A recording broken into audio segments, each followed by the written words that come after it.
going to come down. And I submit to you, Scott, my answer to you is fundamentally, based on the economy, based on share prices, when the calendar turns, that's when those cyclicals should start to recover and should start to do well. But for the next 6 weeks, it is likely to be a performance chase for those concentrated names. Now, I will say this. Today, we opened up the S&P and the NASDAQ. Both S&P and NASDAQ futures were above yesterday's high. So we were potentially breaking out of the consolidation range that we've had here over the last several days. What pulled us down? The Russell. The Russell is what pulled the entire market down.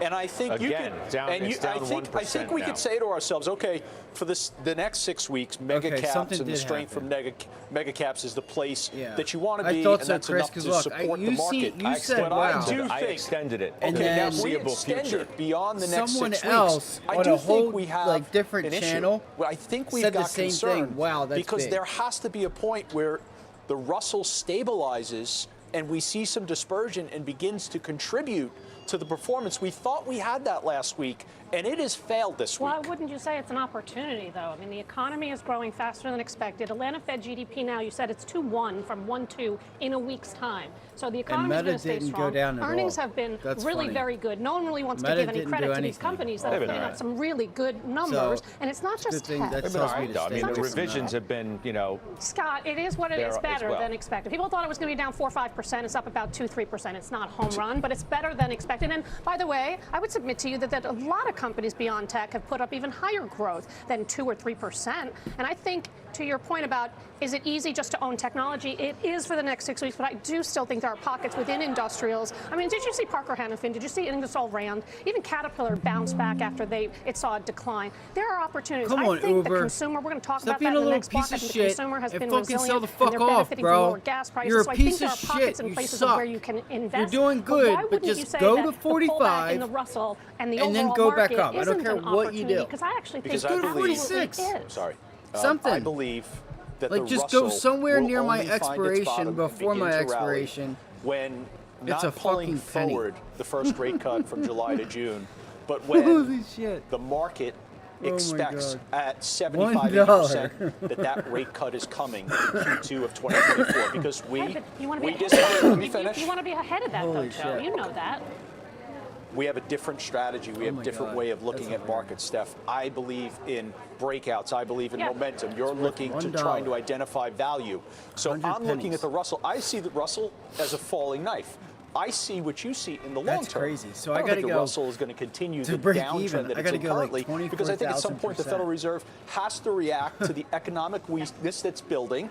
And I think in 2024 we're talking about rate cuts. And once we have that strong degree of confidence that the rate cuts are coming, I am then so yes, lucky I want to that buy the Russell. I pointed to the unit labor costs and the productivity numbers because those were really positive, surprises. put a starter the inflation piece on. picture. Why would you want to buy the Russell, though, if we're arguably at the beginning stages, the earlier innings, if you will, of the slowdown in the economy? Why would you want to do it now? I'm not saying to buy the Russell. I'm saying to buy other stocks that fall. If the Russell is the reason that we're selling off, I was trying to show you guys and that if on the the companies heat that just reported earnings that if you sell looked off, at the heat map that's an compared to opportunity. So yesterday I think it's really and all today. about stock picking, Scott. We Look can at talk it. about all the names that All right, I've been adding to since the earnings season because I feel I had a lot more conviction in the fundamental story and what the companies have said. Sure, but look at where the action is.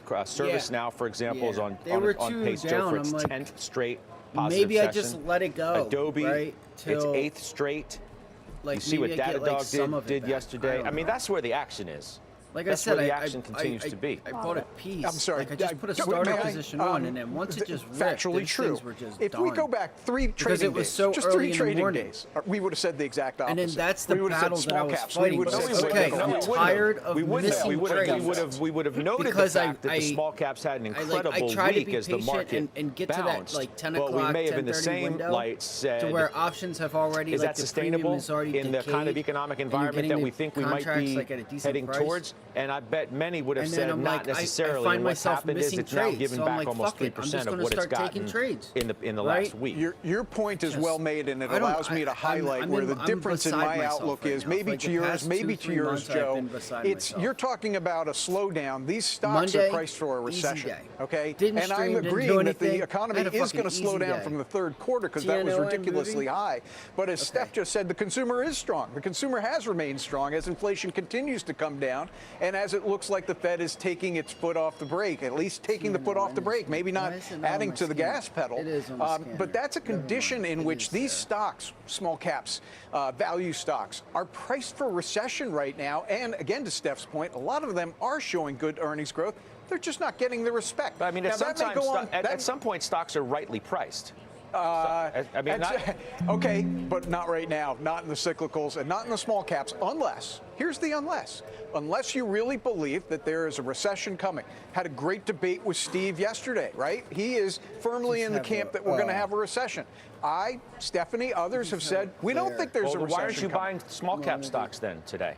Well, first off, I mean, you know my positioning. I'm pretty fully invested, and I'm underweight technology already. But you're underweight. You don't have. What small cap stocks do you like that you have? I think you don't have many. That's right. But I think in this conversation, Scott, that we can equally say, or at least I'm trying to equally say, that whether it's cyclicals or small caps, they are priced for a recession that if, like me, you don't think a recession's coming and you see this earnings growth in both sectors, then you're very comfortable hanging on to those cyclicals, as I would be if I were in the small cap. What's energy, Joe, priced at? Priced towards? We got oil at $75, or at least it hit below 76. 75.54 right now as we speak. Where Down once do you again, have now this thing well at, below like, its going to, 200-day moving like, average, and doing what I have you pulled up expected the it to daily do, chart on it which yet? is to shake out the significant long shit, you have, positioning, like, nothing. in particular in the futures market. Hey, hold your thought. I hate to cut you off, but I have breaking news regarding Eli Lilly. Our health and pharma reporter, Angelica Peebles, joins us now with what we're learning here. Angelica? Yes, Scott. FDA is approving Eli Lilly's drug tirzepatide for obesity. Now, remember, that drug is already approved under the name Mounjaro for diabetes. And now, today, FDA is saying that drug can be used for obesity, and it'll be sold under the brand name Zepbound. And remember, like Novo Nordisk's drug Wegovy, this drug is called a GLP-1, and this is a little bit different, and then it targets both GLP-1 and also GIP. And analysts see a huge opportunity here for this drug and Novo Nordisk's Wegovy, and they're not really seeing a winner-take-all market here. There's just so much demand for these drugs. Lilly has said that they are ready. They are trying to increase capacity as fast as they can. Last week, telling analysts that they were on track to double manufacturing capacity by the end of this year. Back to you, Scott. All right, Angelica, appreciate that very much. As we see those shares modestly rising, Joe, you own the stock. Dude, I do. you could This get must have been this thing expected to some going. degree if the stock's only up 1%. It is. Stocks right now 608 and a half, thing's got a approaching lot the to 630 go. all-time high. And I expect it to get if it there. just It's one of the breaks- reasons why. At the end of October, we went If it back breaks into and this holds stock. that We had been in level, it. You know that we watch sold out. out of it. Is this the one? positive Is this the thing one to you $6 said on Friday or whenever it was the other day with Weiss? The chart looks great. Stock's going above 600, and he tried to suggest the stock didn't look good. And yes, I hope you're watching and or listening, Weiss. I don't want to do that to Steve. I do. So go ahead. I do too. But this stock is going to continue to move higher. Overruled. It's Please. almost trading as if it's almost trading as if it's a biotech stock. It's almost trading in that regard. But listen, it's got significant fundamental momentum behind That is it, an and I increase in think it's going to volume. continue in the interim. Okay, so let's go back to energy. As we get that news, we watch the stock up just shy of 1.5%. We'll keep watching it for the remainder of our program at minimum. So you've been trimming, Steph. I just don't know if it's going to Chevron. break. Yeah. The only Kinda had reason it I after say that earnings? is What's the because the story? I volume just thought it today was really isn't crummy nearly earnings. as I what really it did. was I mean, earnings here. missed, but free cash flow missed. They're having You're all making kinds of newer delays. highs They're on just lower not volume. executing like I had expected. I mean, we all expected downstream numbers to be weak, and they were, but they were actually even worse than expected. So just a lot of problems, and I think the M&A is distracting them, quite frankly. They've made 3 big deals in the last year, and I think that over the long term, it's going to be wonderful. It's going to be great. They're eventually going to be synergistic. However, I think it's really detracting from the shareholder value creation story, buybacks, dividends, and that's what I want to see, and I don't want them to have to tap into their cash to do it. So that's why I've trimmed it. I still own a small piece because it is so cheap, and I do think eventually they will get their act together. But I prefer SLB, which beat, they raised, margins are going higher, the stock trades at 14 times, it's the #1 in the industry, and Diamondback Energy, I mean, that quarter was a thing of beauty in terms of across the board, in terms of beating, raising guidance, free cash flow, they're doing all the right things, so I put more money into both of those. Okay, good stuff. Joe, you're the one I cut off to go to that this Lilly thing, news. Diamondback Please Energy. continue your thoughts on where you think still own that oil's going company. from here and what you think it means for energy stocks, which I think continue to pull back too. Obviously, it's not good. It's a reduction in positioning in the futures market, clearly. Trying to uncover the fundamental reasoning behind why oil is declining. I think it's beginning to sniff out economic weakness, both domestically and globally. And I believe other commodities have already signaled this in earlier months. Well, you said this is the make it or break it quarter. I did say that. In fact, I still believe that it is. I know you're looking at me because you realize that I am overweight energy, but there's nothing I can do about that. I'm not until the end of January. I know what this is. I know you own 16 positions in it. I'm not necessarily looking at you because you're overweight energy. I'm looking at you for somebody who has suggested this is make it or break it if you're now worrying that it's going to break it. Well, and what's interesting is I'm pretty confident. I've been pretty confident over the last several days about what's going on in energy. I said the other day, I'm highly skeptical that given where price currently was, that everyone who was overweight the sector would be rewarded. And I said the other day, I wouldn't be surprised if we have to work off that overweight positioning. And that, in fact, that's what we're doing. I mean, just think about this. The end of September, the spot price of crude oil was $95, okay? You had the horrific terrorist attacks, Hamas on Israel, several weeks later. Everyone said, here comes oil at $100, and we're now pointed the other way down at 75. So I think you have Those regions aren't heavy in terms of oil production. No, but it's a geopolitical shock. Right, I understand. What could Iran potentially do? I understand that, but you're not buying oil because you think of the Middle East problems that are going on right now. I mean, if it get kind of like contamination throughout the whole area. Well, I would give myself an F today. What would you grade your guys' trading Let me just today, finish this final thought. So I think what this is positioning more than anything else. And if it is positioning more than anything else, that sets up for a potential trough at some point in the near term. I don't know if I may make one point, good analysis. Yes, you may. Look, you know what we haven't talked about in several weeks? The Strategic Petroleum Reserve. Like my brain to just sit here and focus on not one thankfully. stock at a time. We as a nation have done something stupid. I mean, we've done something unstrategic. We've drawn this thing down. I preserved and capital. it's really too low. We need to refill it. Now, look, they were supposed to do it over the summer when oil was below $70 a barrel, but they didn't. I think that was because the debt ceiling negotiations were going on and prevented them. $75 a barrel, Joe. They should be buying barrels of oil hand over fist right now to refill the SPR. And I don't know why they're not. But any thinking person is going to say refill it now or whatever. Probably don't have the money to do it because it was in the 60s. They didn't buy it when they told Saudi Arabia that they would. You guys know. You happy with your ExxonMobil, Jim? You know where you're taking profits? You know where you're stopping out if you're wrong? Yeah, I mean, you know what? For quite some time, you've heard me say, and others have heard me say that they're kind of twins. Well, guess what? And Steffi pointed this out, that if you look at the last earnings report, they're no longer twins. All right, Chevron's got an issue there. The Kazakhstan overruns, the delays there, the cost overruns. Exxon looks a heck of a lot better. And so I'm happy I'm in Exxon. And for the reasons that we've all been talking about, I still am bullish on oil. But then again, I have to say it again. I'm not in the recessionary camp, so you're looking at demand and you're saying it's going to continue to increase from here, and there's a supply-demand imbalance that's going to benefit Exxon. They could be fraternal twins. Might be able to take it again. One chart looks different from the other. You thought they were identical twins, and maybe they're not. I don't want to say something, and then people are going to be emailing me, you're insensitive, you're a jerk. Yes, they could be fraternal twins. But for years, Chevron outperformed Exxon for years. I mean, you have to admit that. This has actually been a reversal, which has really been a surprise and disappointment. It is risky. We're going to take a quick break. We'll come back. You got a lot of moves, so we're going to go through more of Steph's moves when we come back. Just added to this consumer name. It's up 8% in a month. We have those details just ahead. And later, we'll get you set up for Disney earnings after the bell. We got some media stocks are on the move big time today. We'll see if that's a read-through to what Disney may deliver later. Find out how the committee's figure out what it is I'm doing, because 2 o'clock, 3 o'clock comes on. Like, I need to be able to do something. Wants to inject more stability in U.S.-China relationships and lower the risk of military misunderstanding. So, in other words, he's being a little bitch.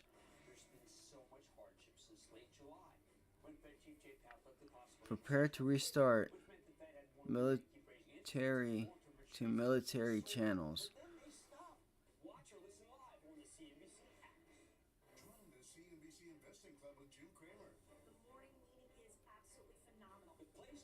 Telecom Italia. Oh.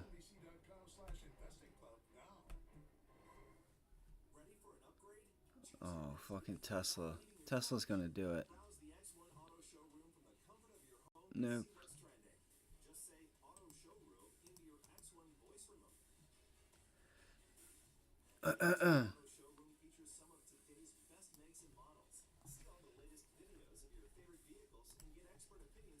Let's see what this means for,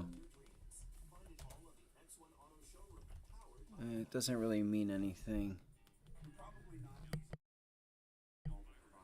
I don't know. You know, today, I'm going to be honest, like this morning, guys, there wasn't much of anything that I seen. I'm going to be honest. So, like, don't get down on yourself if you didn't trade anything. Like, there really was not anything that I seen that was like, hey, this is a nice setup. I didn't see anything today. Look at Rivian still falling.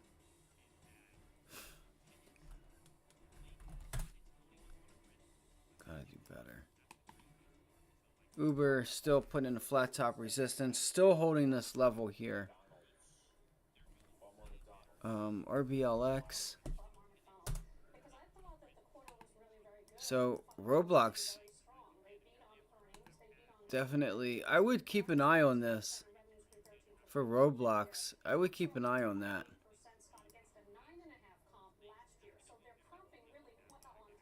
That's pretty interesting there that it broke down.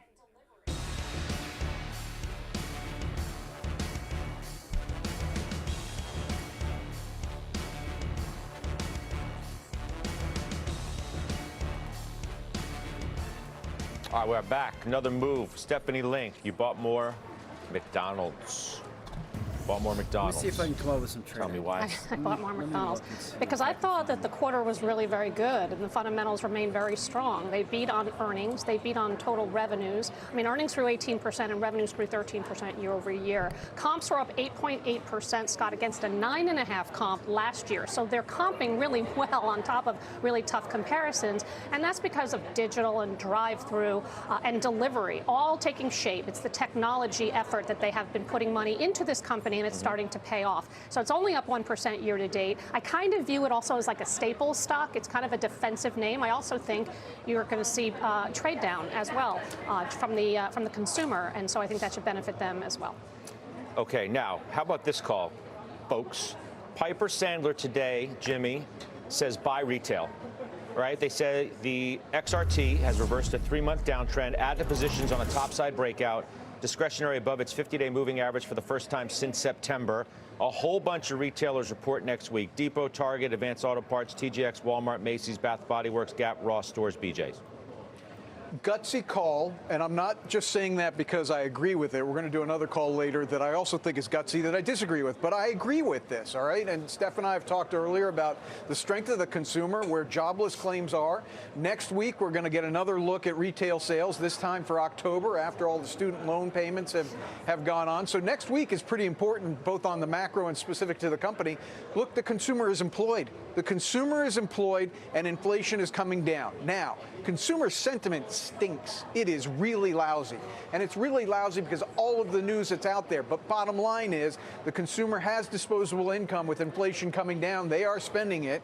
And philosophically, I don't care whether it's the right thing to do or not. That's what Americans do. They consume. All right, Steph, you own Target. Price target cut today to 174 from 184, and that is at UBS, which they still reiterate the buy. And this has been a miserable stock, but I think the valuation discounts a lot of bad news at 14 times forward estimates. The historical average is at 17 times. Of course, if you believe in the estimates, but I'll look at enterprise value. It's actually below pre-pandemic levels. That's crazy to me for a company of this quality, this size, the market share that they're taking across the board. The key to this report will be margins. Can they be profitable in a challenging top-line environment? Comps are going to be down -5, -6, but can they see another quarter, would be the third quarter in a row, of operating margin expansion?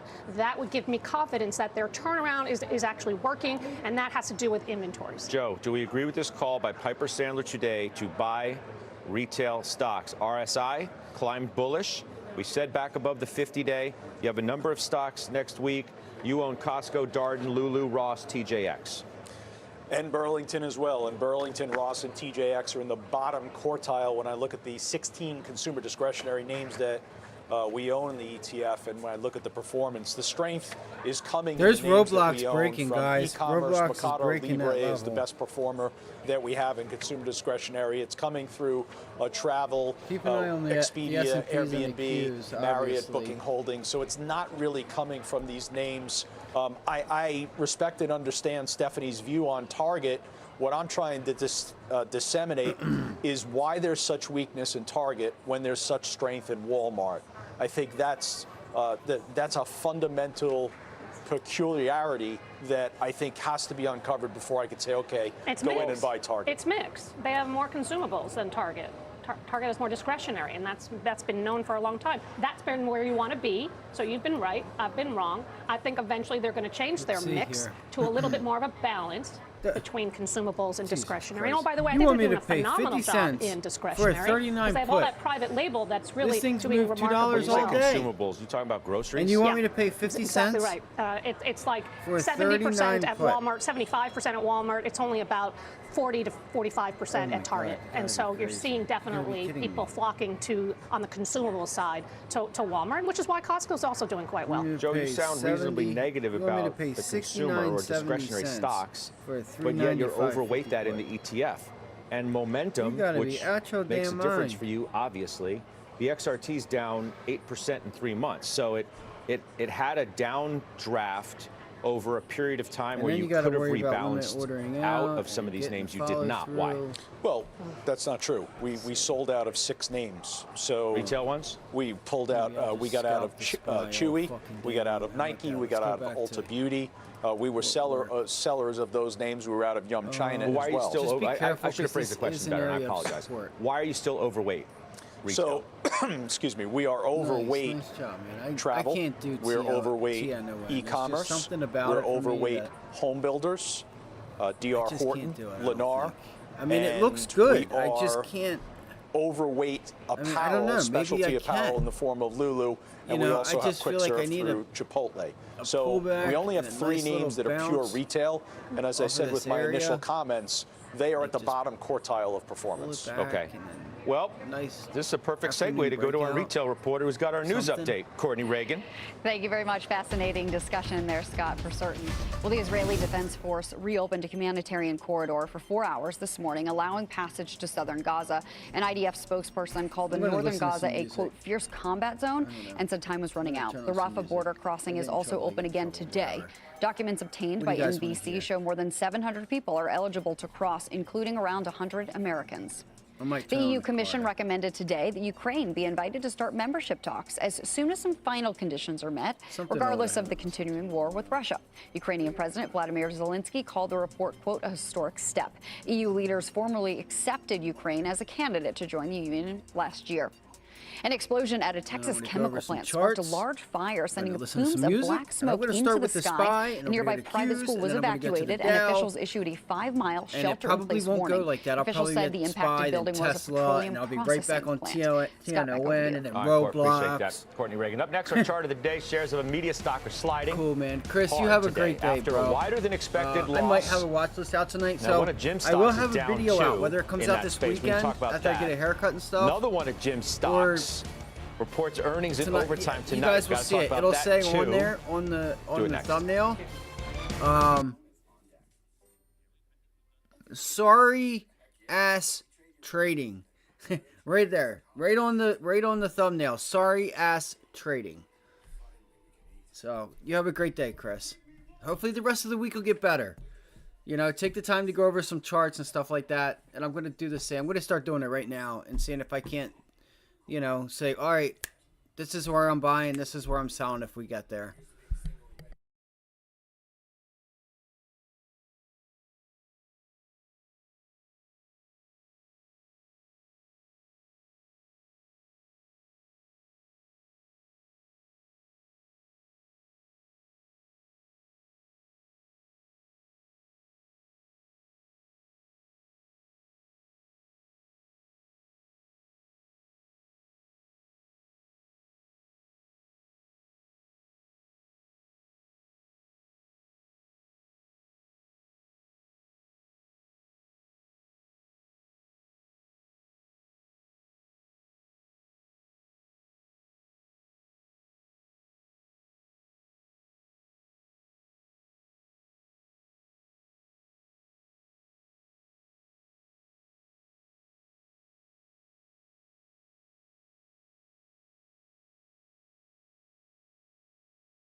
NBC.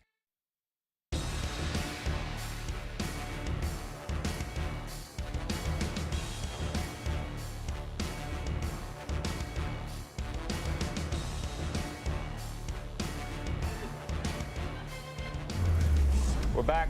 Our chart of the day is WBD.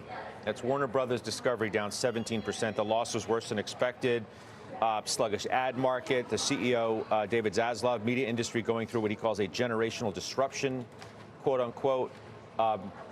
Paramount, show that one, because Paramount's been down now for a couple days after a huge gain after its own earnings last week. So, Jimmy, the stock's down another 8% today. There was a negative note from, I can't remember who it was on the street. Bank of America. Bank of America, thank you, yesterday. Jessica Reeve Ehrlich, maybe it was, who talked about passing up on strategics.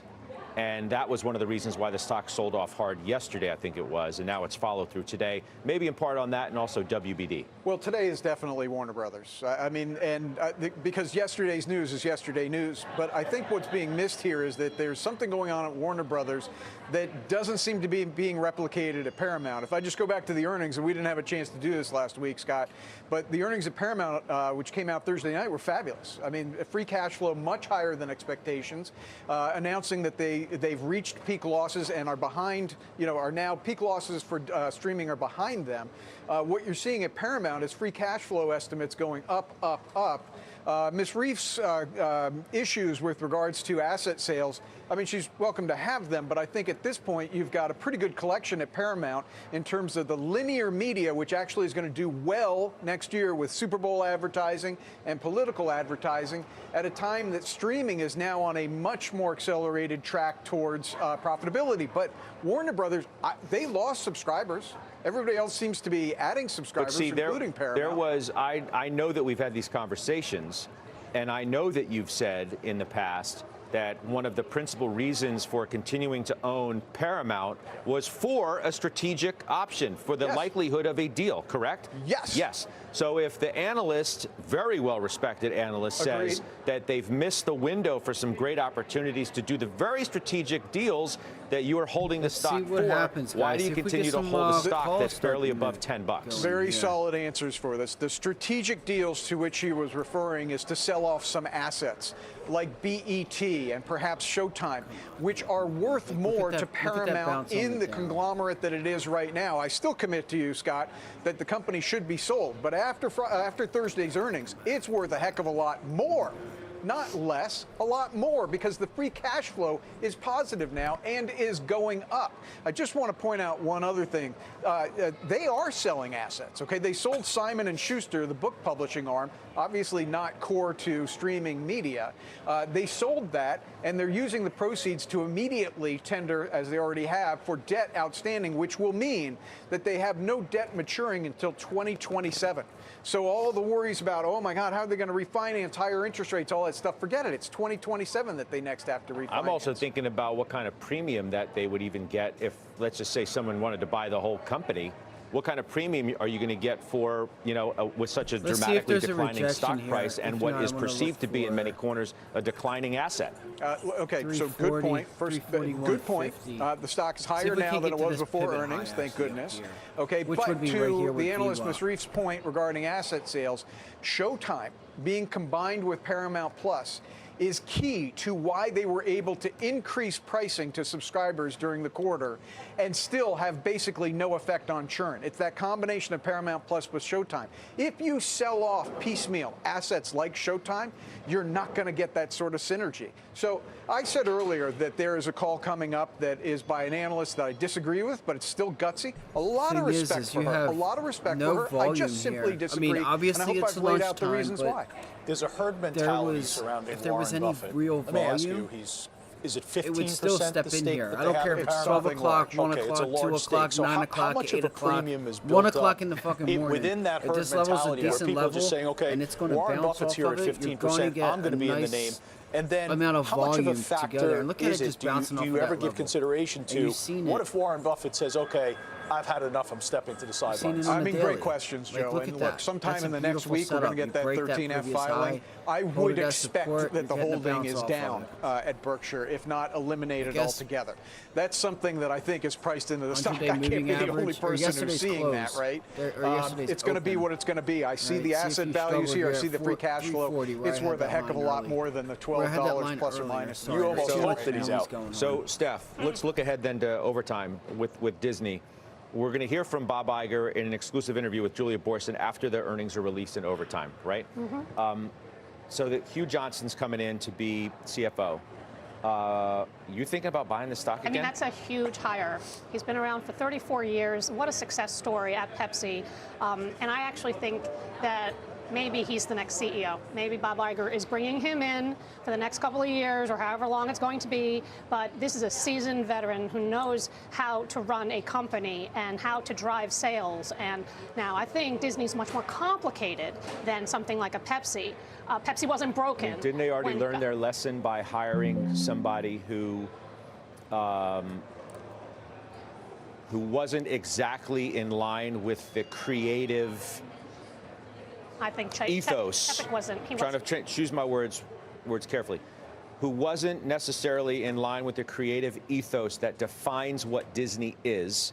And that's one of the reasons why Bob Chapek did not succeed and why he was arguably not the right person for that job in the first place. And now Iger's made it more of a priority to have a person in line who more fits the culture of what Disney is, not to take anything away from Hugh Johnson, because he's a wonderfully nice man and he's had a great career in his own right. But you get what I'm saying. Look, I think that there is a good bench. Iger has put together a very solid bench. And so I think Hugh Johnston will get the financials organized. He will streamline where he needs to. They already announced a $5.5 billion cost-cutting program. And Johnston's probably going to add to that. There's no question in my mind. But it's going to take a little bit of time. Does he have the creative juices? I don't really know. But I need an operator and someone that can execute. And Chapek could not do any of that. He couldn't be. He wasn't a creator, and he wasn't an operator, and he wasn't an executor. So I think I would give the benefit of the doubt to Johnson. Jimmy. Okay, so what if just for today, we don't focus on ESPN and Hulu? I mean, I've talked about that ad nauseum. What if for today we actually focused on the health of the streaming business when the results come out? Let's see, did they add subscribers? Did they control costs? Are they on a more accelerated path towards profitability in the streaming business? As I just said, Paramount is. Let's see. All right, up next, we're tracking some trades. Bill Baruch, he just bought a big bank stock. He's going to join us straight ahead, tell us exactly what he has done. And tomorrow, do not miss CNBC's Your Money virtual event. You're going to hear from Jim Cramer and top financial experts on ways to maximize your finances. You can scan the QR code or visit cnbcevents.com/yourmoney. Halftime, right back.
What did I say? What did I say, guys? I said, nope. It's not going to be Dow, SPY, Qs, IWM, then stocks. I'm going to be going from one thing to another. fucking music isn't working right now for some stupid ass reason. Just got too much going on that computer. But yeah, what I'm doing now, guys, I'm just going to go through some of these sectors and really see what the leader and laggard is.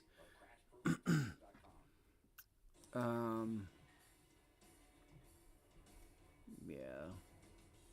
That's really red.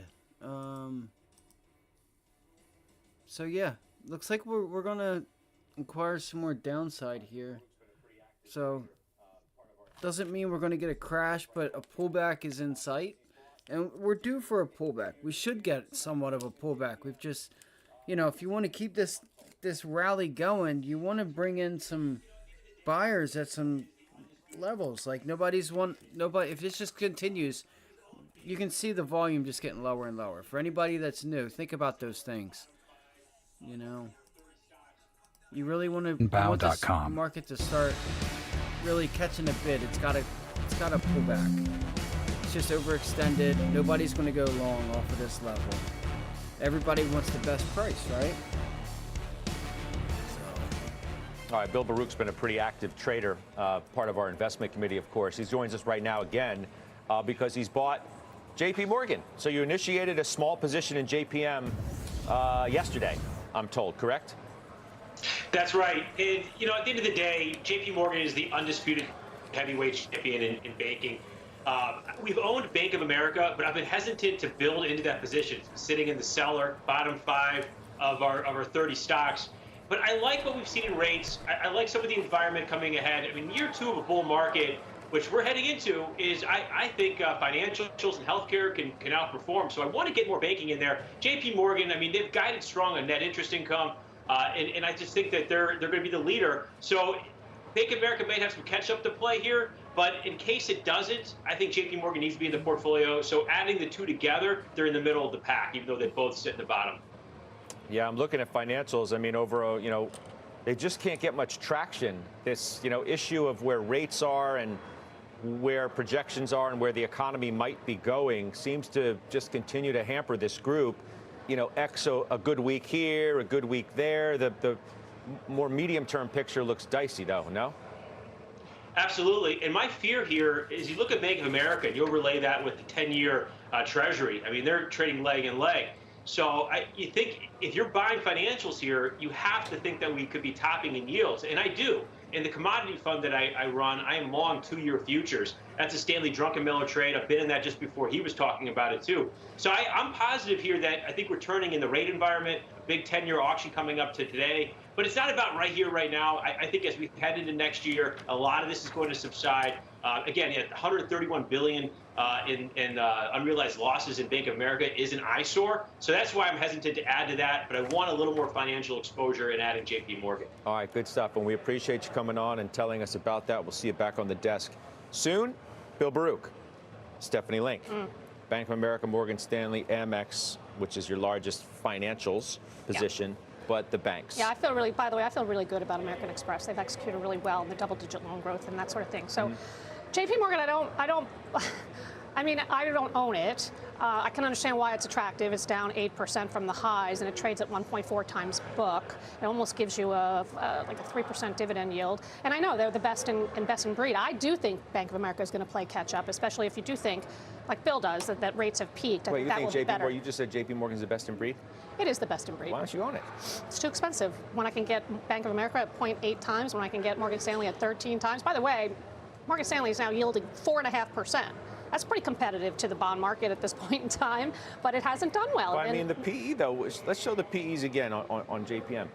I use book value, to be honest. That's how I value banks, and it's trading at 1.4 times. It usually, for years and years and years, Scott, it traded at 2 times. So it has come down, but I'm looking at Bank of America at 0.8 times, and with a good dividend yield, with a diversified business mix, probably more sensitive to the rate market than JP Morgan in terms of net interest income, net interest margin. I think also this whole cash sorting and this deposit competition is probably going to wane a bit with rates coming down. And so I think Bank of America will play catch up, and I like Morgan Stanley because, again, I like the diversified mix, and that yield is really pretty attractive. All right. Mike Santoli, he'll join us next with his midday word. We're back right after this.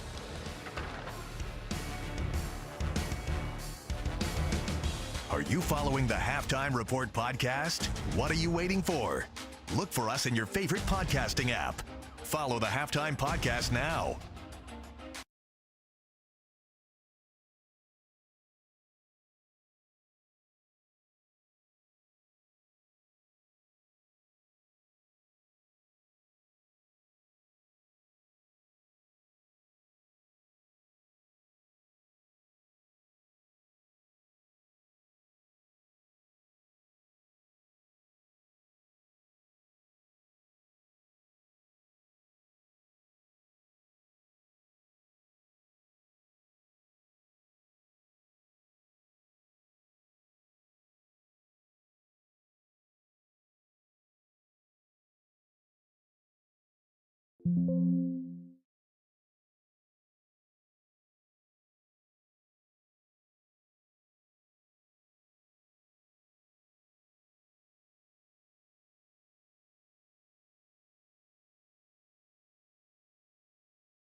All right, welcome back. Senior markets commentator Mike Santoli joins us at the desk for his midday word.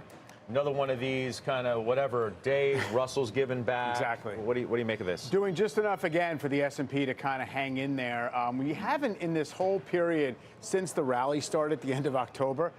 No day has seen an intraday low that was even as low as the prior day's low. So we're continuing to sort of hold in there. Okay, but unstable underfoot. You guys are talking about the media stocks just getting taken apart. But also, if you look at things like the reaction to Robinhood and Datadog and that whole class of 2021, those companies that are still out there, or the EV space or solar, it just shows you that things that are not kind of already presumed to be reliable and macro kind of insulated are, getting hit. So I think that I understand why people have low conviction. High beta stuff is not really ripping off the low. It's kind of just doing okay. So, it has plenty to prove, but I think at 42.75 on the S&P, if you pull back to that, still doesn't change much. That's about where we finished September. So just to sort of scale what remains a routine in your pullback or something more. At what point does falling oil become a problem? Where, gas prices are down, that's obviously good. But where the narrative goes is falling oil energy's down again as a sector, like 1%. Sure. Yeah, I mean, I'd love to hear people who thought that, oil at 100 meant that the economy was especially ripping, if we start getting some more, and now we're saying oil at 70 means that we're going into a real tailspin. I do think it does create that perception, and it creates that overlay of, look, we thought we bought ourselves some time on this expansion. In this cycle, we don't have to worry about that double yet. Bottom and up here, like, it could this is a bring nice it place more to to go the fore. to. Cyclical stocks are not Headed doing right for the great, 100-day but moving they're hanging in average. there as well. I think I would say weekly claims start to matter in this environment because we saw unemployment rate go up to a level where you sort of have to ask if you should be worried about it yet. So it's not to me about oil means something in itself. It's if it joins a narrative that says the economy is sliding faster than we expected. There's a nice pop out of Wish today. Right, Let's see if we can start getting some Mike real Santoro, volume. We'll see him again, in of this course, thing. on I'm gonna closing keep bell. my eyes on Final it. trades are next.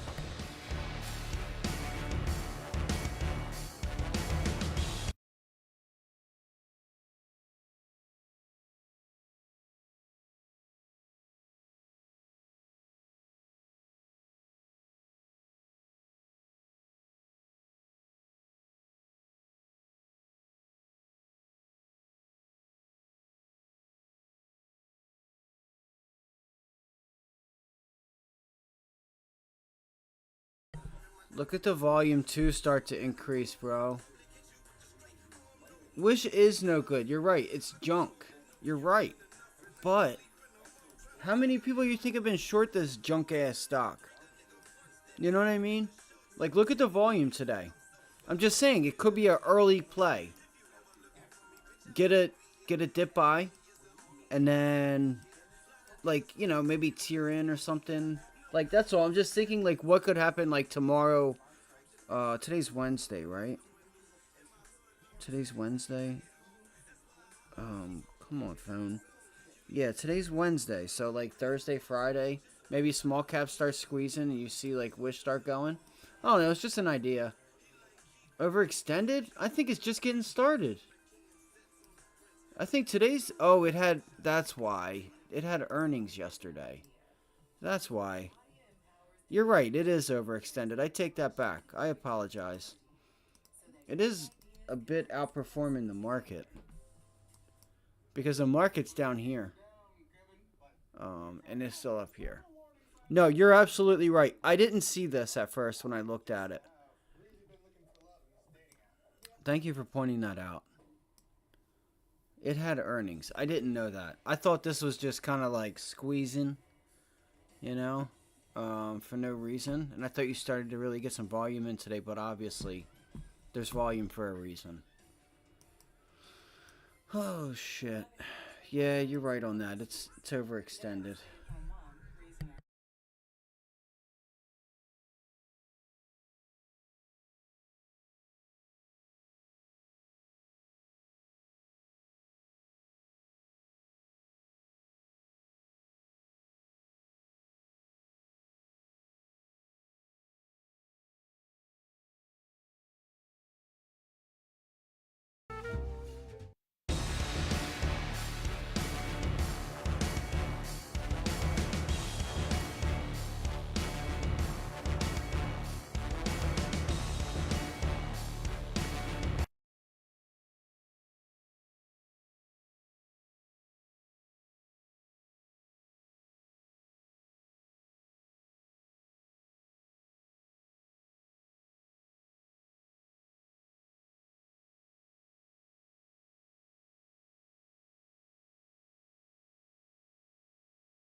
All right, 3 o'clock Eastern closing bell. Ahead of Veterans Day, we have former New York Giants Super Bowl winner Phil McConkey. He founded Academy Securities. That's the first veteran-owned and operated investment bank. We cannot wait for that. Goldman's Jan Hatzius is with us as well. Just put out his 2024 outlook. We will go through it.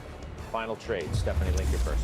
Fortinet, very disappointing quarter. Guide was lower, second quarter in a row. I think they kitchen sinked it. I still like the total addressable market and the margin story long term. Weiss was listening in his car. He says it wasn't Lilly, even though we both know it was. You're wrong, Weiss. We're right. What's your final trade? Apollo Global Management. Thank you. Wynn Resorts. All right, great stuff. I'll see you on closing bell. The exchange is now.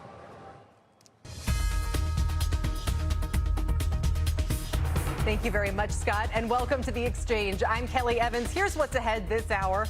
Should the Fed get credit for the fall in inflation? A new article says no. At best, they kept it from getting worse.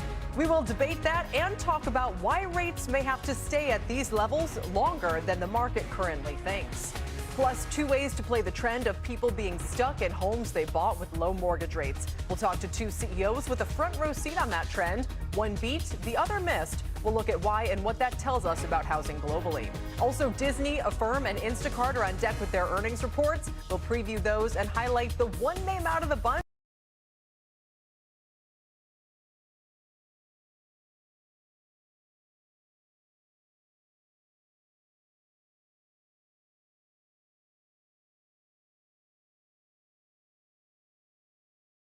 I feel like I need something to give me a reason to like really sink my teeth in this short. I feel like this is just a pullback, and maybe this pullback we take advantage of getting long, right? Everybody's going to be like talking about getting short. Maybe it's time to get long again. So these are just my thoughts. You know, I need a catalyst to get my ass into doing something. I don't have a reason to trade, so I'm just gonna continue to look. It's just fucking tough. I hate this. I had a feeling this was gonna come too, because there's no catalyst. We have nothing. We have no data. We have nothing.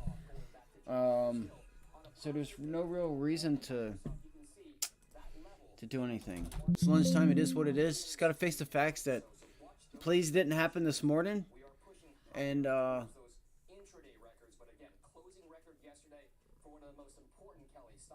sorry, I got caught up to what he was saying on CNBC.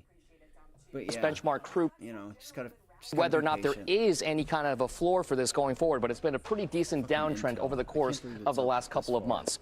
And then one stock to keep a close eye on, we talked about the closing high that we saw record-wise for Microsoft shares. Right now, they're still up about 0.5%. We're still a stone's throw away from the intraday record that we saw going back to July, but still on a positive day here overall for Microsoft. You can see that level is the one we're kind of watching right here, about $368 or so. So watch those particular shares. We are pushing higher towards those intraday records. But again, closing record yesterday for one of the most important, Kelly, stocks in the marketplace. I'll send things back over to you. Indeed it is. Dom, thank you for now. We appreciate it, Dom, too. Well, stocks have generally been rallying since the Fed meeting last week on hopes they're done hiking rates, especially as inflation levels have come down sharply. But the Wall Street Journal says the Fed shouldn't get credit for that drop, because the best we can say about the Fed is that it stopped things from getting even worse. So what should we make of the Fed's policy moves? And is the market correct in expecting that rate cuts come next? Let's ask David Zervos, Chief Market Strategist at Jefferies, and CNBC Senior Economics Reporter Steve Leisman. So glad you could both join. Steve, let me just start with this, with the article, kind of set us up a little bit in terms of the debate that's out there. Really, that the Fed's hikes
I don't know. What do you guys think? I think,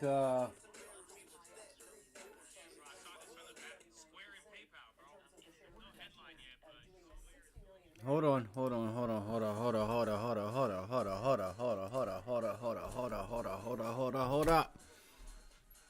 SQ and PayPal. Something popping off with SQ and PayPal. Amazon eliminates jobs in music division.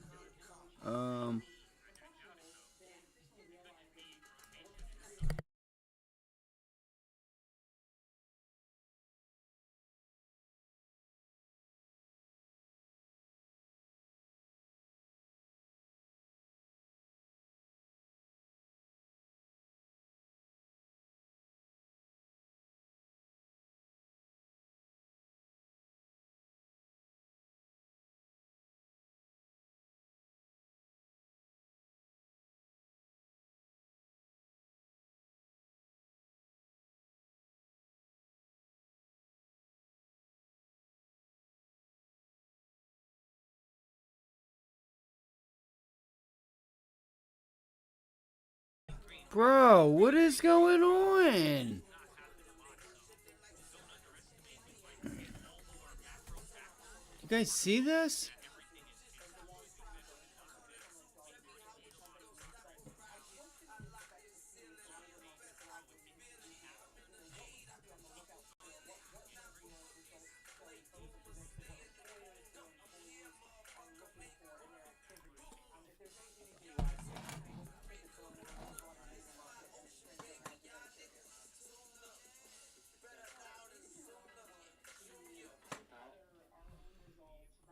Wait, what did they say it was?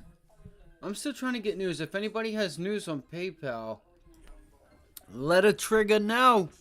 I'm trying to know what's going on. That's pretty crazy. Unless it was just a short covering, I don't think there's any news.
$80 for 3 months. Don't we taking what we want?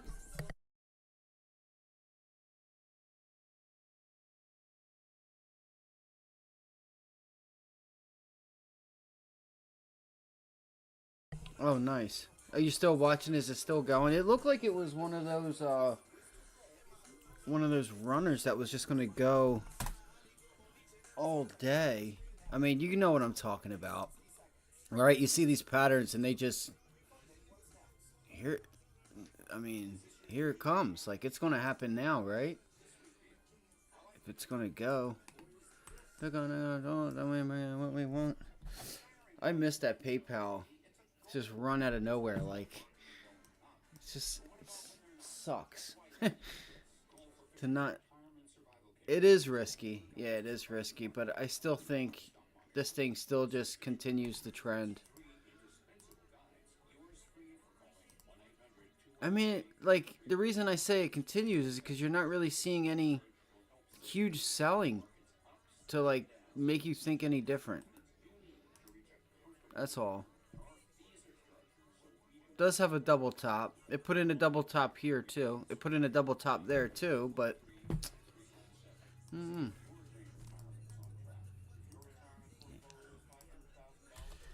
PLTR, no, PYPL. I want to know what's going on with PayPal.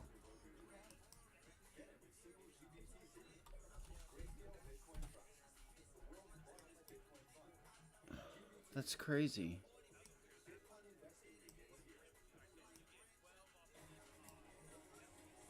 Yeah.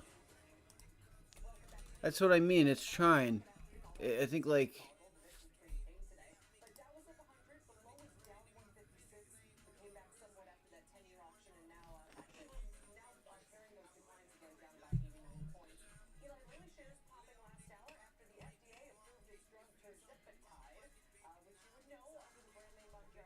We'll see. Give it a couple minutes. It's 1:30 already. That's crazy. That's crazy. I haven't gotten anything accomplished. I haven't done anything. It's crazy. I grabbed the Red Bull out of the fridge. That's about it. I'm rooting for it. I mean, look at these buys. I mean, there's just right back-to-back orders of a few thousand shares to the buy side. Look, 5, 2, 1, 4. I haven't seen that on the sell side. I've seen a 2,000 sell order, but that's about it, and it's not like back-to-back.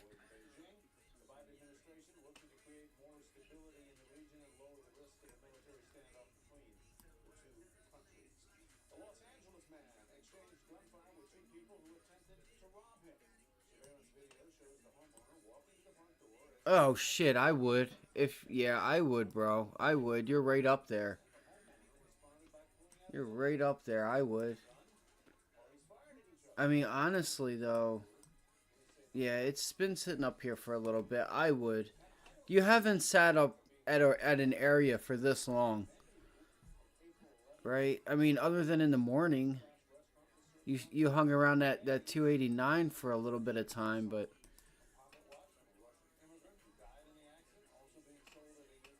I would. I definitely would.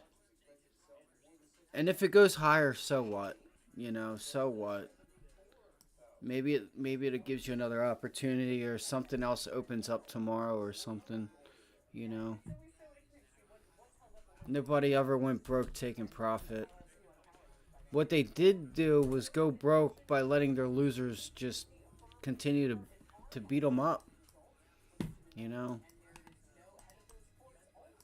Because they decided to not stop out.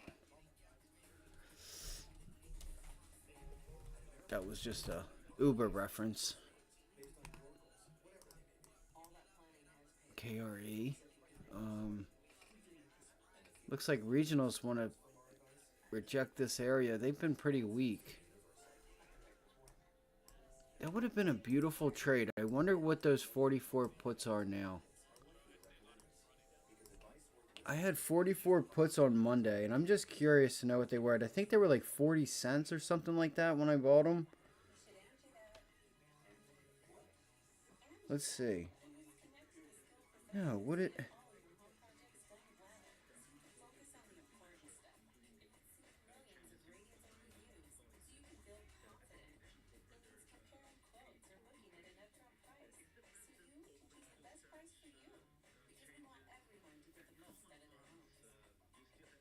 Wow. They're at 200 now. Holy shit.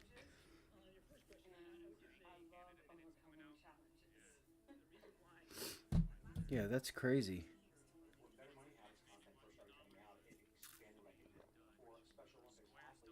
I'm pretty sure I had the 44 puts that were 40 cents on Monday. I'm pretty sure.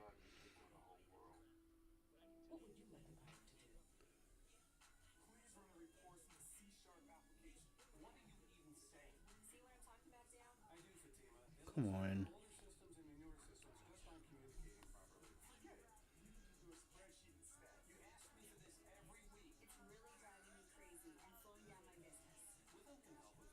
Let's see here.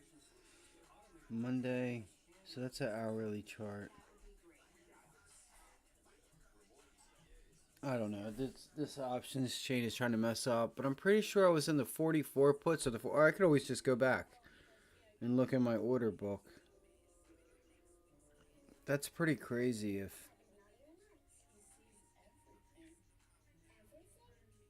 okay, come on.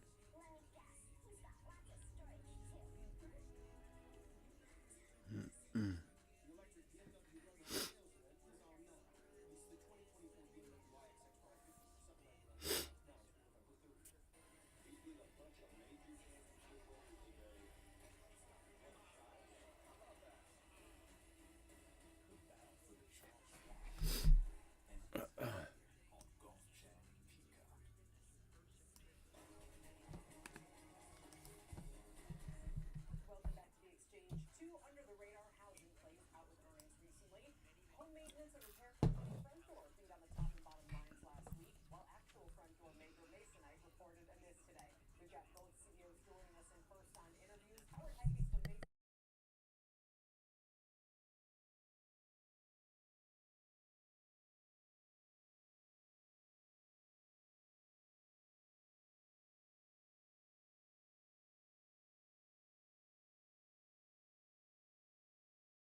All right. This is it. Like, did we miss buying the dip or what? Because, man, look at that volume. Back to the upside. Don't fight the market. If it wants to go higher, let it go higher. Yeah, it just went through that level.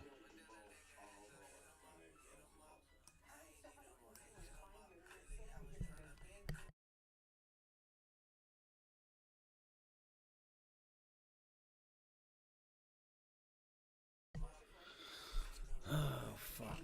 Yep, there it is. So there's a small rejection there. And look, it's right again, right at VWAP, guys. So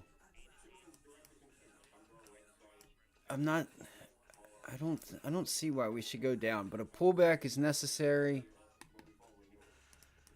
I mean, VWAP's been a rejection point all day. Let's see what happens. I might try and take a short here on the SPY. We're going to keep a tight stop on this.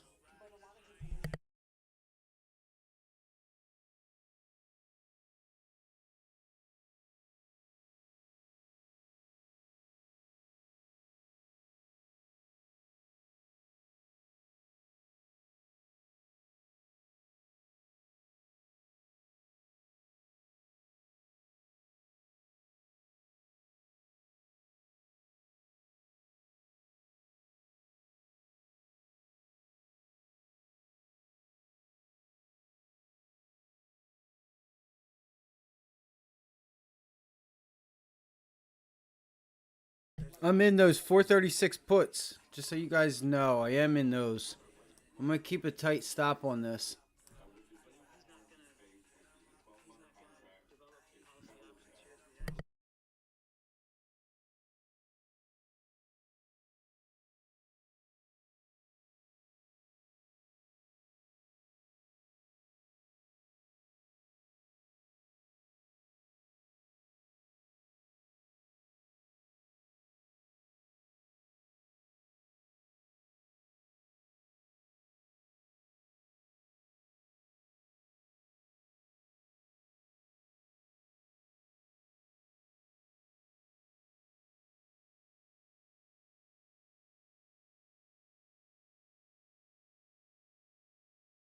You get any profits, take them. All right, it's not guaranteed, so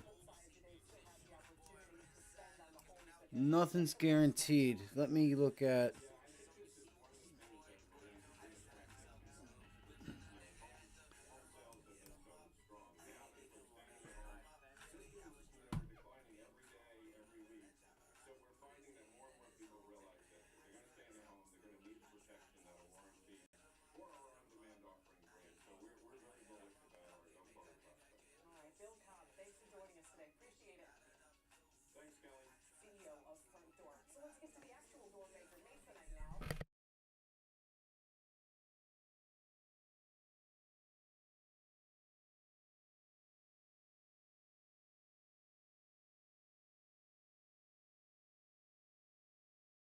Nice. I thought it would. I just took a short here on the SPY at VWAP.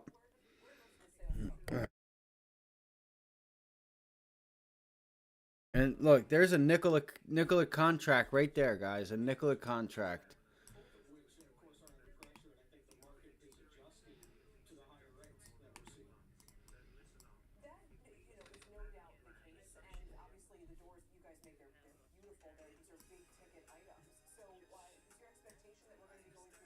Yeah, I did. I did. That's why I took profits off there. It gave me a nickel back down here, so I still look at the volume starting to fall off. VWAP's been a rejection point. You know, looking at this area right here, 436.61. Look, there's another rejection. We'll see what happens. If we start to extend away from it, start closing down here, it'll really show me that we want to break back down.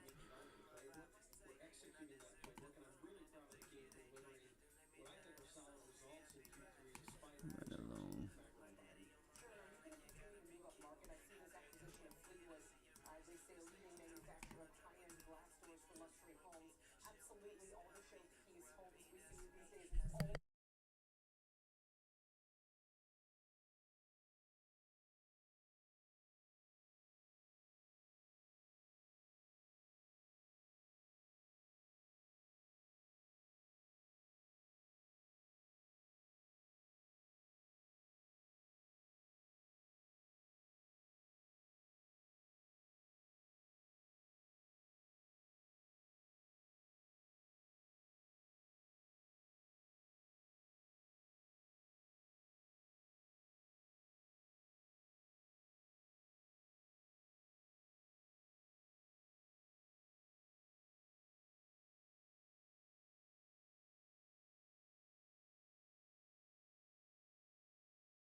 Did you see that candle start to get big? It just started to really extend as soon as I switched to a 5-minute. It really, unless it just went up. Yeah, it's starting to break back down now. Here we go. Here it goes. Here it goes. Damn. That's those things. If you didn't take profits on those 436s for today, I would think about it. It's another nickel. Just on that candle. Well, it was.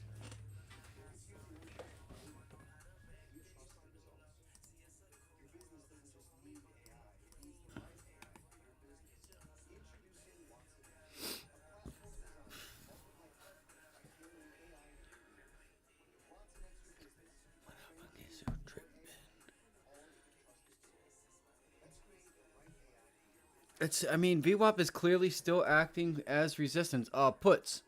I'm not in them right now. I took off, I'm in puts. Sorry if I didn't make that clear. Right? Because VWAP's been rejection, and I'm looking for the rejection of this area right there. Right there. So, see if it reclaims it or not. We finna find out here in about a couple minutes. Oh, right here, actually. I'm sorry. Let me move this.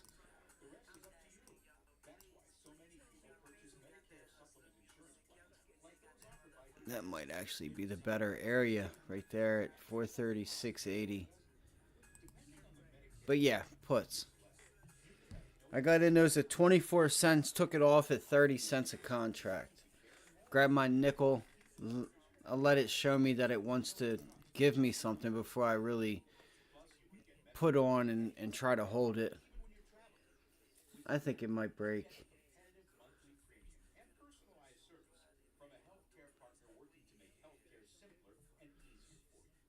There it goes. Nope, it's still rejecting. So VWAP's been rejecting. So far, VWAP is resistance. Abby, I just gave you food. Just gave you food a couple minutes ago. So you're good. You got food. You're alright. Yeah, you're alright.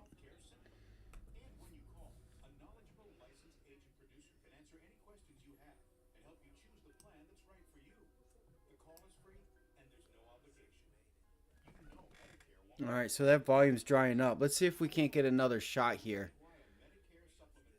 I'm going to let it kind of show me what it wants to do before I take another entry. But I'm feeling it again.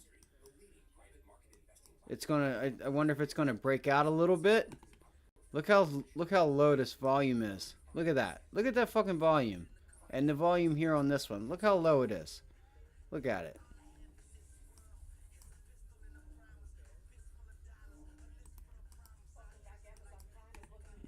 So.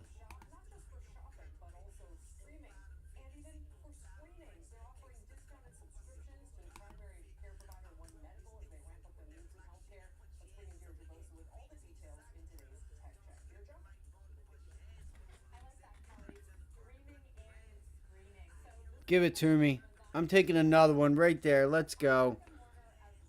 I'm taking another one. I might. Come on, drop it. Drop it like it's hot. Drop it. Drop it. Drop it. Hit that level. Go. Come on. You know you want to. You know you want to. Drop it. Boom, boom, boom. Limit order. Bid. Just. Come on, you piece of shit. Come on. Just fall out of bed. I have way too many orders up on my screen. There we go. Let's go. Let's go. Let's go. Come on. Come on. You're an asshole.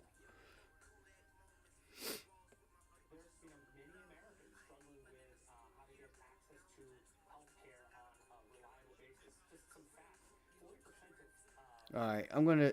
Shit. Fuck. This is dangerous. This is dangerous. I stopped out on that. Whoa. What a fill. What a fill. So it's going to squeeze here between this 9 EMA and VWAP. Like, you're going to get a direction. All right, you're going to get a direction. I'm not in those puts. I accidentally got out and got fucked on that fill. I really got screwed. I don't know how it gives me $4 less. Like, that was ridiculous. I pretty much break even, and that's crazy. That's crazy. I don't know. I think they're doing something to me here.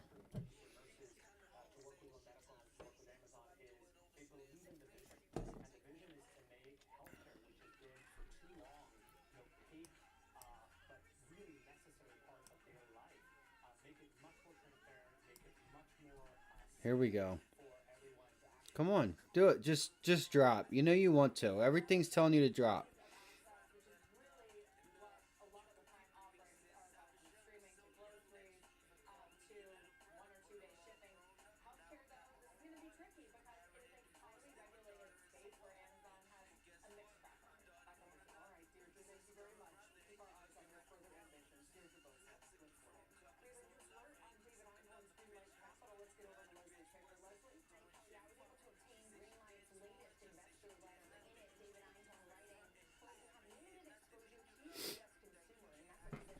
There you go. There's the retest. Here's that retest. There's your entry. Bang. I'm doing it again. 26 puts. 426 puts.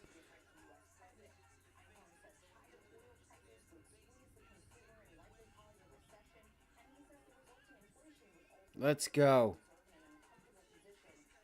I'm just going to scalp this fucking market all day long. There we go.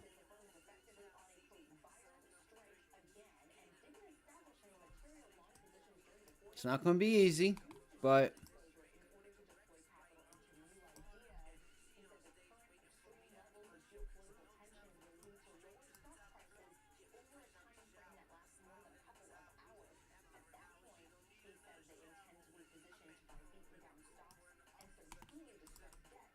Give me a bit, little bear flag. Boom, break it down.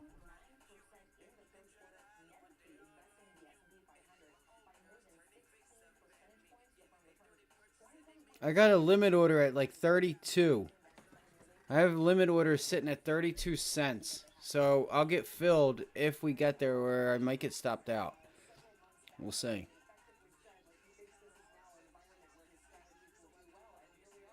I'm not going to get stopped out on on something like that, but...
Come on, let's go.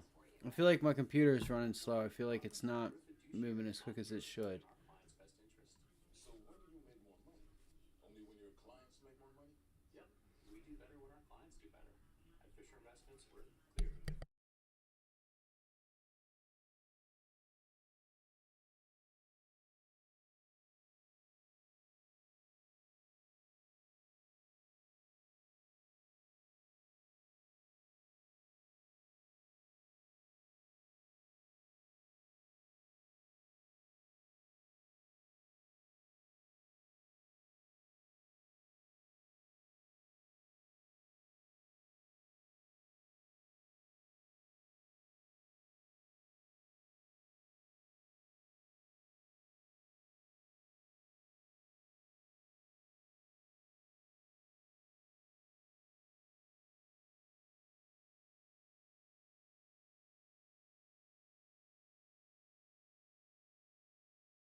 Be careful now, guys.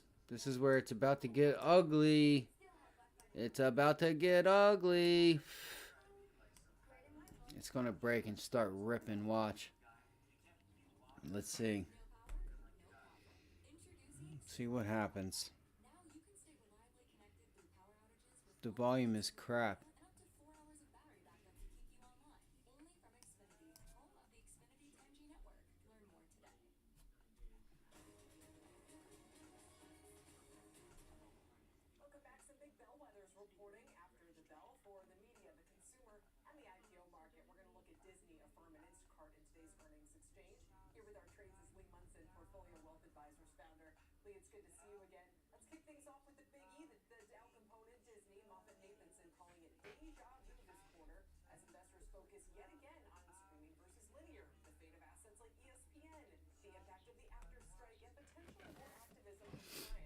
Dude, you just can't get... There's just no volume with this selling.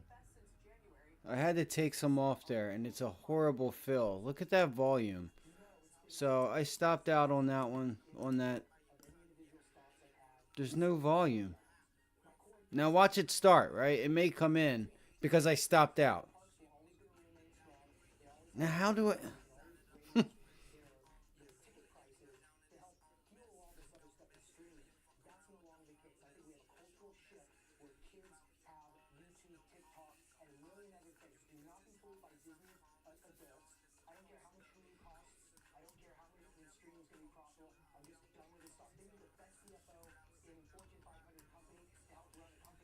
Here it goes, right? It's going to start going. What time is it? It's 2 o'clock.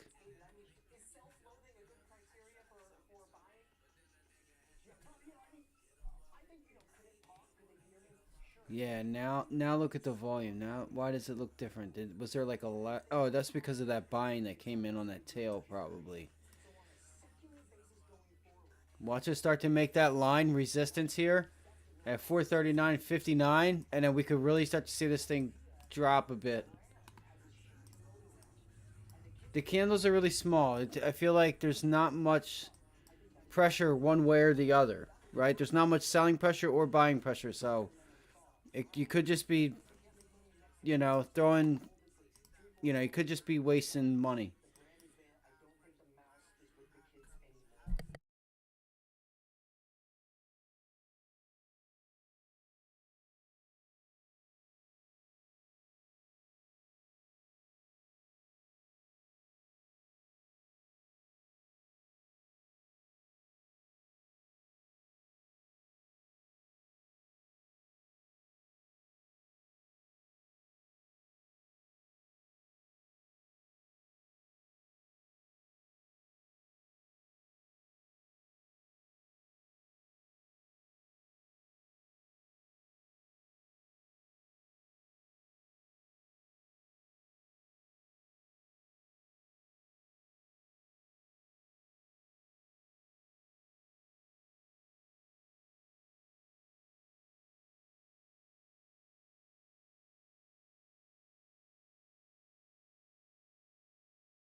I think we could get a nice pop to the upside here.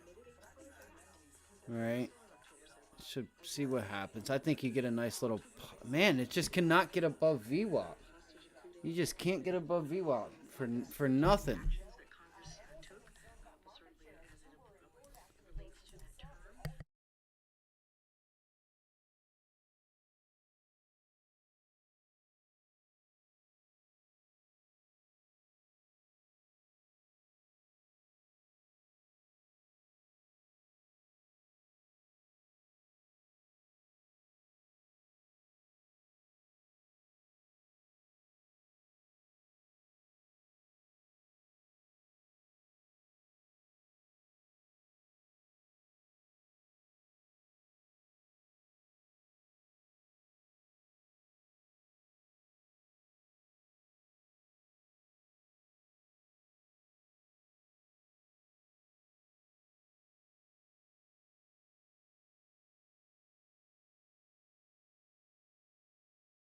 All right, I'm thinking about it again. It hasn't done. We have not broken VWAP yet. I just want to. I'm trying to see if we can crack. This is a 3-minute chart, and look, it's going to like a little bitch. Here it goes. Damn it. I was thinking to myself that once it didn't go up, that once we didn't crack VWAP to the upside, you might start to see some let's see what happens right here at 436.40. 436.40. See what happens here. Jeez, girlfriend, you scratching your ear? You okay? You sound like a firework.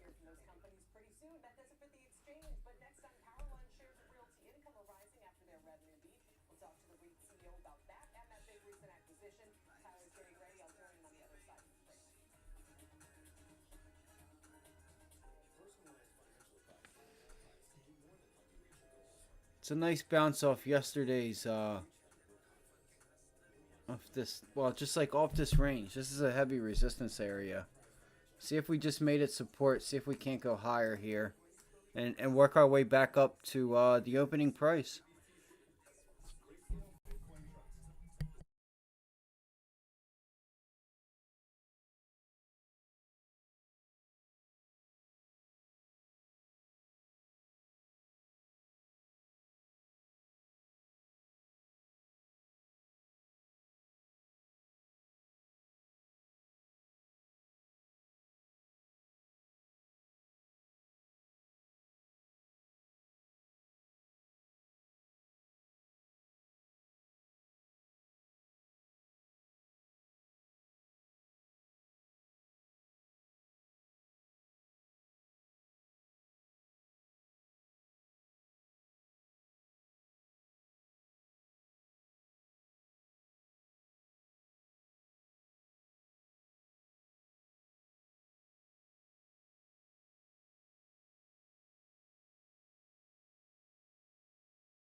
Dude, watch VWAP. It's just acting as resistance there.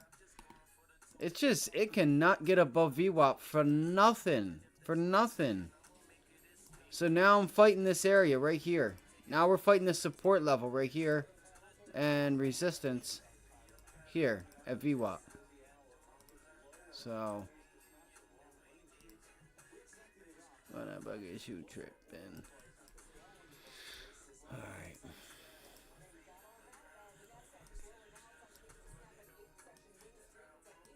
I mean, any longer, I'm going to go after it, and I'm just going to hold it into the close. Where I'm kind of trying to be patient here.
Alright, there are them calls. Get them calls. I would watch, though. You might just get faked out on the call side. Look how the volume just fell off.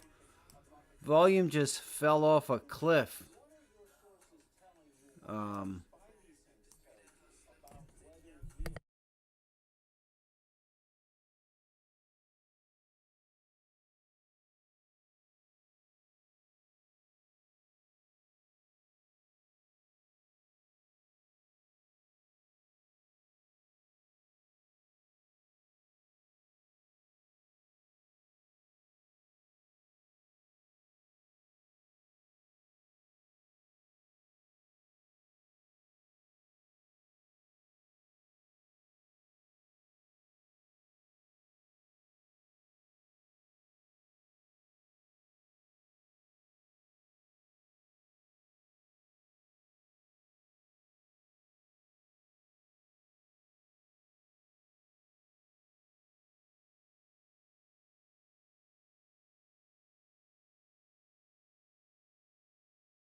Looks like we're going to go to 373.50. I mean, where else are we going to go?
Let's see if we get a pullback here on the Qs.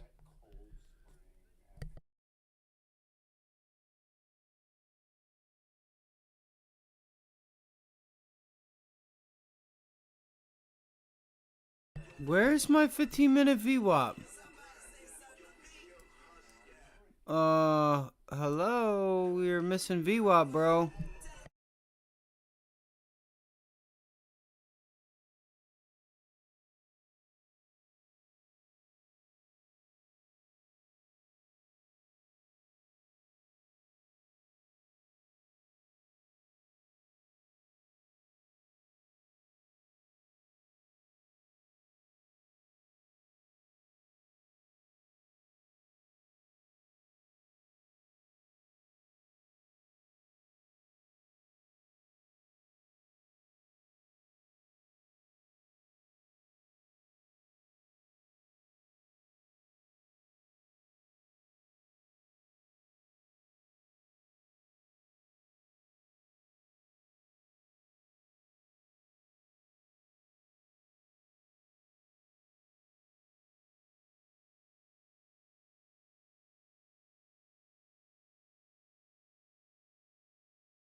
There she goes.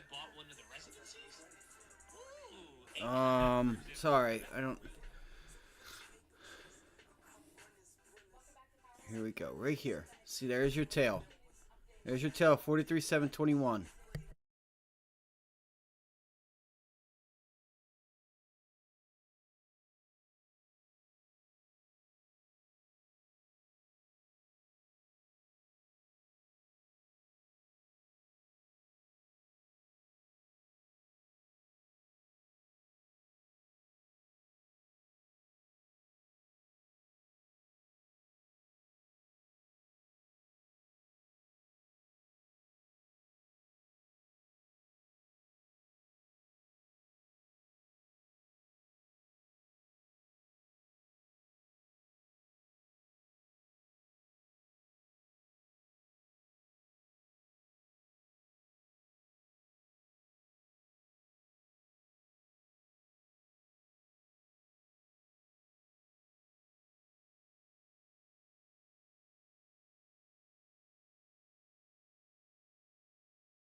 You gotta be fucking shitting me, man. And you just limit order down the fucking VWAP. Wow.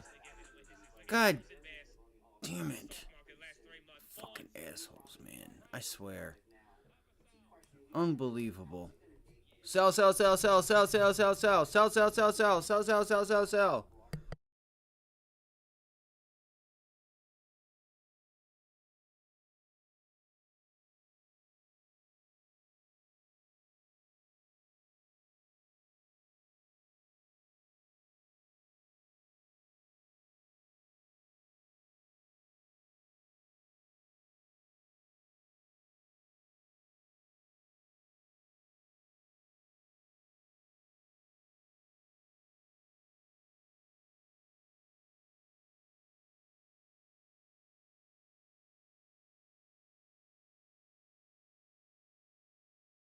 I should have taken that short there up at 437.20. I should have taken that shit, man. I thought about it, but I wasn't quick enough. Gotta be quicker than that.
I want to see if we can get down to like 436.28. It's about where I want to see if we can get to. 436.28 is going to be right around here. 436.28. And it looks like we're going there now. 436.28. 436.28. Bang, there's your entry. There's the retest. Nope. Is it going to reverse? Is that a failed breakdown? To go higher? Let's see. 9 EMA. Oh, I wonder how many got smoked right there. Only for it to continue back down to where I said 436.28.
If we don't reject here, as you seen here yesterday, if you don't break down from here, gotta look to reclaim 437.50.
This could be a nice long on the Qs, guys.